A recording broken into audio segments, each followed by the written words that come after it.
Well, what's up again there, guys? Brian, the Three Topics Gamer here to bring you another episode of People's Questions, where I answer a number of questions that have been sent to me over the past week. We definitely get a lot more questions this time around, making this probably the most extensive episode of People's Questions I think we've had in several months. So I think that's a good thing. So I think people are starting to get the idea of sending questions that have a little bit more depth, or ones that I can go more in depth with.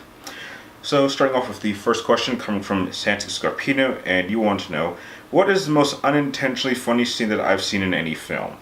Well, the one scene that sticks out to me the most was probably in my least favorite Star Wars movie from the original 6, which is well, maybe not the original 6, probably from the prequels, which was Star Wars Attack of the Clones. And it happened near the beginning of the film, and it was basically the scene with Obi-Wan Kenobi in the bar, and that guy comes up to him and he asks him if he wants to buy some dead sticks, and Obi-Wan says, "You don't want to sell me dead sticks," and the guy says, "I don't want to sell you any dead sticks," and he says, "You want to go home and rethink your life." It's that got a lot. That was like the biggest. I would probably say that was probably the funniest scene in the entire prequel, and I'm not even sure if that was meant to be funny, because he had done the mind trick before in A New Hope, and I think that was funny. But for some reason, that scene just really worked for me. So I would think that that's probably the most unintentionally funny scene. But yeah, that one sticks to me. Next question comes from Silver Fox. You want to know, do I think that the next Resident Evil game will be based around Jake? Unfortunately, no. I don't see that happening. With the direction that Capcom is going, whether they are continuing their first-person shooter direction with 7, or if they're going back and remaking 3, which after the the immediate just overall success that Resident Evil 2 remake has had, I think it's pretty safe to say that we probably will get a Resident Evil 3 remake, so they'll probably head in that direction.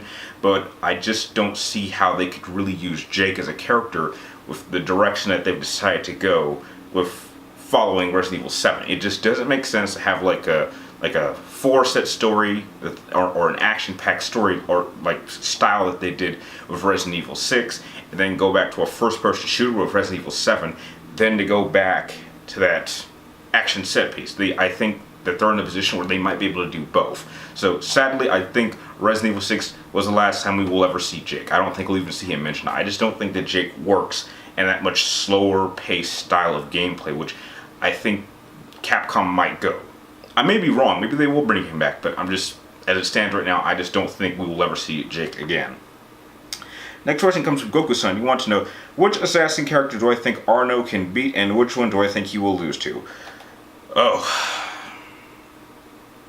Who he'll lose to and who he'll beat? Someone he'll beat. Maybe, I don't know. Maybe one of the earlier ones. I don't know who that guy from, Origins is. I didn't play Origins, so I don't know who that is. So maybe Arno could beat him. I don't know, maybe. But I think the mass majority of assassins probably could take him down. So I definitely think someone like Ezio could probably take him down. Altair could probably take him down. Edward probably would take him down. Shay would easily take him down. I think I think that the character of Arno, I think he's definitely one of the weaker assassins if you put them all in the lineup. I definitely think he's much in the weaker half, in my opinion.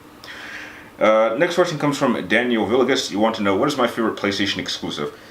That is almost impossible to answer, because when you're talking PlayStation exclusive, you have to talk about every single console. So you got PlayStation 1, PlayStation 2, PlayStation 3, PlayStation Vita, PlayStation Portable, PlayStation 4.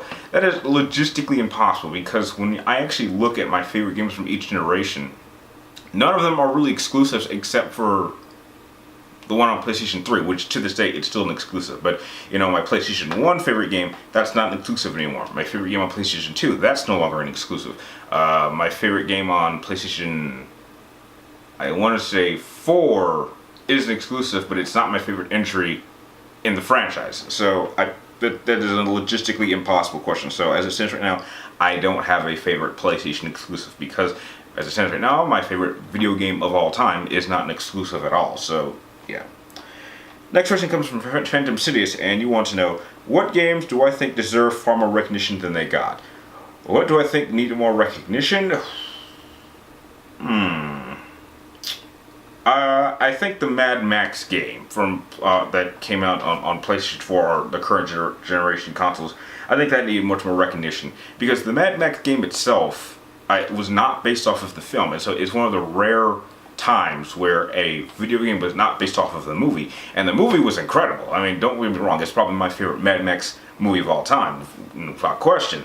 But the game very much stood on its own, and I'm just shocked that not many people have even heard or even talked about it. But it's definitely something that I really enjoyed. I mean, that had so many mechanics. It was definitely a great driving game. It had just so many aspects that it was a far better game than it needed to be, and not a lot of people talk about it. It's a very underrated game in my opinion. Next question comes from Smexy Summer Boy, and you want to know, what is the best plot twist that I've ever seen in a video game?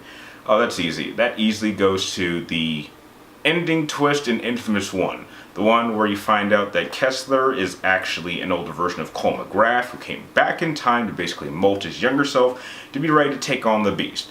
I did not see that coming. I still think that is probably one of, if not by far, my favorite twists that I've ever seen in any video game, because there was absolutely nothing hinting at that. Like, some twists, they give you at least little hints. This one, I had no hints whatsoever until it finally happened. So, yeah, I give that one a lot of credit.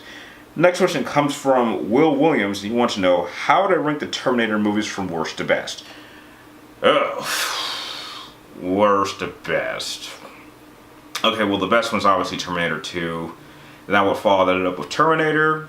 I'm going from best to worst. Then I would put Terminator 3. Then I would probably pick Terminator Genesis. And I will probably put Terminator Salvation last. There was a scene in Terminator Salvation that was like so stupid. It killed the entire film. It killed it entirely, and I just never want to watch it again. However, I also have no plans on watching Terminator Dark Fate, so that's just how I would rank the current Terminator films. Next question comes from Rain932, and you want to know, if I could pick a movie, book, TV, cartoon, or comic to get a video game adaptation, what would it be, and who would I get to develop it?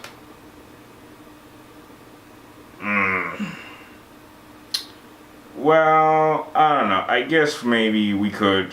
I mean, it'd be a hard challenge, but maybe Remedy. I don't know. Maybe Rocksteady could make a Harry Potter game and have it span all across all 7 years of the entire storyline.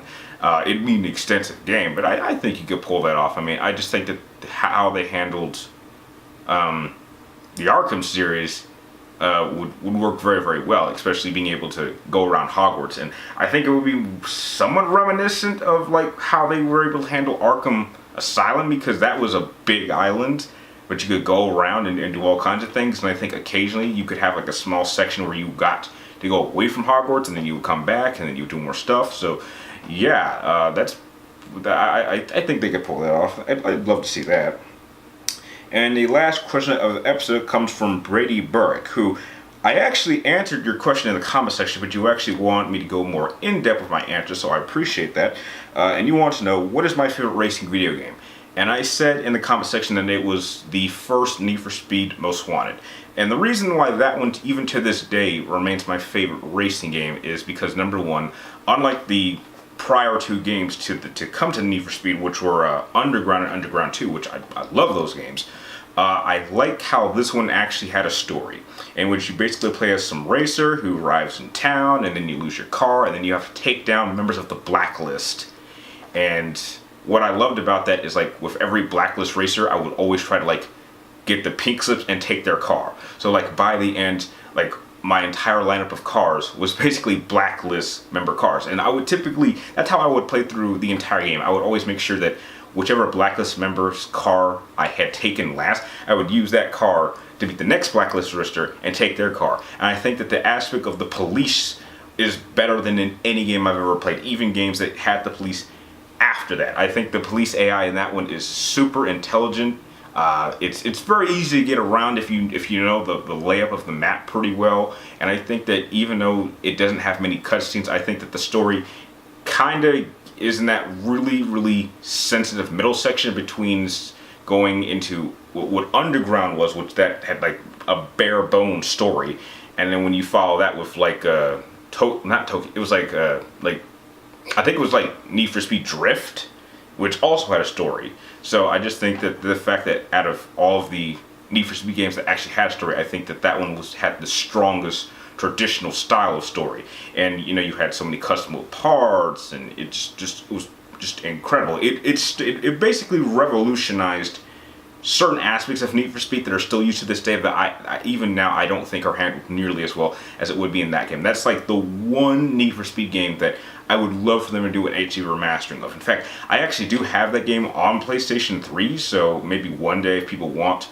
I could actually stream that, because I actually am in the middle of starting a new game, because technically I don't have a copy of Most Wanted on PlayStation 2, but I still have the save file, but I've been like trying to replay it, so yeah, I think that's why it's to this day still my favorite racing game of all time. So that does it for this extensive episode of the People's Questions. I want to thank all of you guys for sending them in, because this was definitely a great episode. And if you have any more questions you'd like me to answer in next week's episode, be sure to type them in the comments down below. But make sure you get them into me roughly around noon on Wednesday before I start filming the next episode. And like always, I want to thank you guys for watching. You're awesome, and I will see you next time.